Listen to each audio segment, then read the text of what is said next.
સુરત લોકસભા બેઠક ભાજપે ચૂંટણી પહેલા ઝૂંટવી લીધી છે, ત્યારે ફોર્મ રદ થવા પર કોંગ્રેસમાં થયેલા ડ્રામાને લઈને ચૂંટણી કમિશને તો સુવો મોટો નહોતો લીધો, પરંતુ કોંગ્રેસ મોડે જાગી હોય તેવું સામે આવ્યું છે।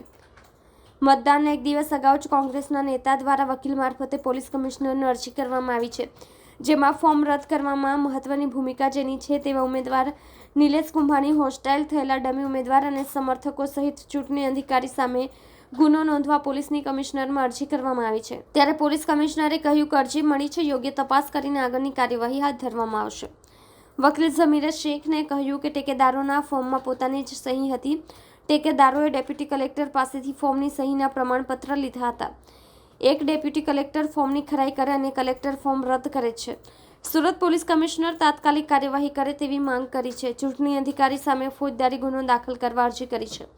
ભારતમાં લોકસભાની ચૂંટણીમાં કોંગ્રેસના ઉમેદવારોનું ફોર્મ રદ થવાના બે કિસ્સા છે, જે આવનારા સમયમાં ચૂંટણી પ્રક્રિયાને બદલવા મજબૂર કરશે।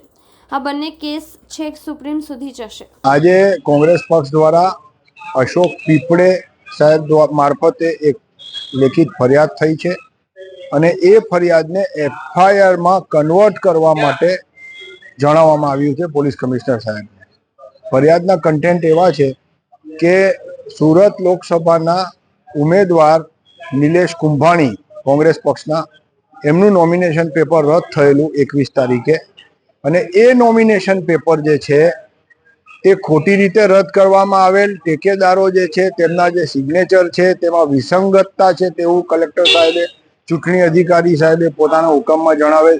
તે હકીકત સદંતર ખોટી છે, કારણ કે ડેપ્યુટી કલેક્ટર ઓલપાડ પ્રાંત અને પુરવઠા અધિકારીએ આ ત્રણેય ટેકેદારોને પ્રમાણપત્ર આપેલું છે, સર્ટિફિકેટ ઇસ્યુ કરેલું છે પર્સનલી બોલાવીને, અને એ સર્ટિફિકેટ જે છે તે દરખાસ્ત કરનાર તરીકે રહેવા માંગે છે તે ખાતર આપવામાં આવેલું છે।